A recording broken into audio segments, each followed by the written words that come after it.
Buen día, soy Brian y hoy les vengo a presentar un problema sobre la aplicación de razones trigonométricas o identidades, como ustedes lo conozcan. A continuación les presento un problema donde aplicaremos las siguientes identidades trigonométricas, el cual dice lo siguiente: un árbol proyecta una sombra de 17 metros de longitud desde el punto del terreno donde termina la sombra. El ángulo de elevación formado en la horizontal y la visual dirigida a un objeto cuando está sobre la horizontal del extremo superior del árbol es de 52 grados. Y nuestra pregunta es: ¿cuál es la altura del árbol? Lo primero que tenemos que hacer es elaborar una gráfica que indique cada uno de los detalles que nos da el problema. Muy bien, ya que tenemos nuestra gráfica, primero dibujamos un árbol. Entonces, digamos que el sol está por aquí, y proyecta una sombra que va dirigida por acá. Y la distancia de la sombra es de 17 metros. Aquí ponemos distancia es igual a 17 metros. Después nos indican que el ángulo de elevación es de 52 grados hasta el punto más alto del árbol, que quiere decir que es esta de aquí. El ángulo de elevación va para arriba y es de 52 grados hasta la punta del árbol. Y nuestra pregunta indica cuál es la altura del árbol. Entonces la altura sería esta parte de aquí. Y como no tenemos el dato de la altura, lo dejamos como una incógnita.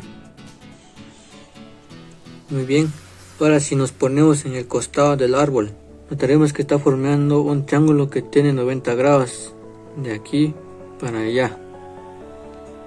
Obviamente nosotros estructuraremos el triángulo y lo dejaremos de esta manera. Eliminamos la sombra, en vez de la sombra dejamos esto, y el extremo superior de la sombra pasamos una línea, y en la altura, en vez del árbol, pasamos una línea y formaremos nuestro triángulo. En base a esto pasamos al siguiente paso. Muy bien, ahora el siguiente paso es identificar los datos, y la distancia es igual a la adyacente, igual a 17 metros. El ángulo es igual a 52 grados y la altura es igual al cateto opuesto, que es lo que necesitamos hallar. Pero ustedes dirán: ¿qué es esto? Esto no estaba en el problema. No se preocupen, ahorita les voy a explicar según nuestra figura o dibujo que habíamos hecho anteriormente. Muy bien, como retroalimentación de seguramente ustedes ya sabrán o no, pero aquí les explicaré. La hipotenusa de un triángulo es esta parte, la adyacente es esta parte de aquí abajo y el cateto opuesto sería esta parte. ¿Cómo identificar cuál es? Si dado caso la figura no es así, para que el cateto opuesto y el cateto adyacente son donde está formado un ángulo de 90 grados, y como aquí hay un ángulo de 90 grados, entonces el cateto opuesto sería este y el cateto adyacente sería este, y obviamente la hipotenusa sería la que queda hasta aquí. Sabiendo lo anterior, pasamos al siguiente paso, la explicación. Ahora necesitamos saber una fórmula, qué fórmula debemos utilizar para encontrar la altura. Y como estamos trabajando con entidades trigonométricas, muy bien, observamos cuál de estas 6 fórmulas debemos utilizar y encontramos que la segunda, la tangente del ángulo es igual al cateto opuesto dividida entre la adyacente. ¿Por qué vamos a utilizar esta?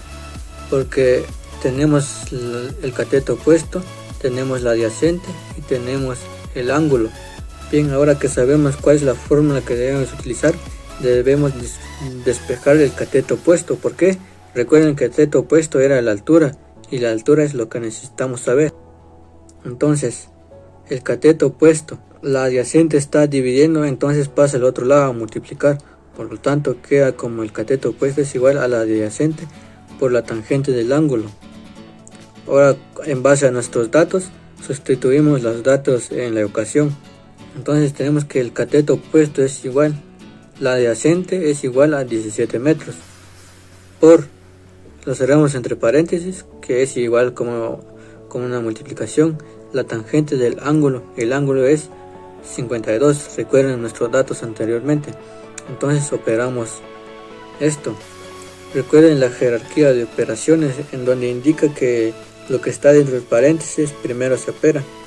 Entonces el tangente de 52 ingresamos en nuestra calculadora y sale 1.2799 con muchos decimales, pero lo aproximamos y queda como 1.28. Entonces ahora que tenemos esto, lo que haremos es una multiplicación. 17 por 1.28, 21.8. entonces tenemos que el cateto opuesto es igual a 21.8 metros. Ahora, para estructurar mejor nuestra respuesta, la expresaremos en una oración. Entonces la altura del árbol es de 21.8 metros. Ahora vamos a nuestra figura. Muy bien, aquí tenemos nuestra figura. Recuerden que el cateto opuesto era la altura. Entonces, como nos salió 21.8, entonces sustituimos los datos. La altura es igual a 21.8 metros. Esa sería la altura proyectada por la sombra, visto desde un observador por acá. Y bueno, esto ha sido todo. Espero que les haya gustado, hayan entendido y hayan aprendido. Esto es todo. Nos vemos hasta la próxima.